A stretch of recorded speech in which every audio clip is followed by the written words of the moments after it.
அனைவருக்கும் உற்சாகமான வணக்கங்கள். நான் உங்கள் பட்டாசு பாண்டி. இன்றைக்கி நம்ம பார்க்க போகிறது அணிகுண்டுலேயே டிடிஎஸ் பாம்புன்னு சொல்லுவாங்க. இது 9 ப்ளே. அந்த 9 ப்ளே என்ன அப்படின்னு பார்த்தீங்கன்னா, இந்த மருந்து டாப்பாவுக்கு உள்ள 9 சுற்று வந்து மேலே சுற்றிருப்பாங்க. இந்த அணிகுண்டு இது மிஷின் திரி, நம்ம சாதா திரி கிடையாது, மிஷின் திரி. ஷார்ட்டாக இருந்தாலும் நல்ல டைமிங் இருக்கும். இந்த வெடியை இப்படி தரையில் வச்சு இப்படி குனிஞ்சு போடாதீங்க. மேக்ஸிமம் நம்மளுக்கு ஒரு இடுப்பளவுக்கு இருக்கிற இந்த மாதிரி ஒரு கல்லில் வச்சு போடுங்க. கல்லில் வச்சு போடும்போது நம்ம ஈஸியாக பற்ற வச்சுட்டு ஓடலாம். அப்படிங்கும்போது நம்மளுக்கு வழுக்க மாட்டோம், கொஞ்சம் சீக்கிரமாக ஓடிடலாம். இன்னொன்று ஃபயர் ஆகுது இல்லையான்னு நம்மளுக்கு கொஞ்சம் படக்குன்னு தெரியும். ஸோ இப்போ இதோட ஃபங்க்ஷனை எப்படி இருக்குன்னு பார்ப்போம்.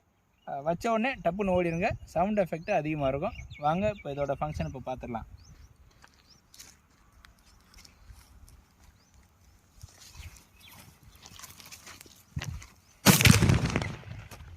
செருப்பு எடுக்கிறடா.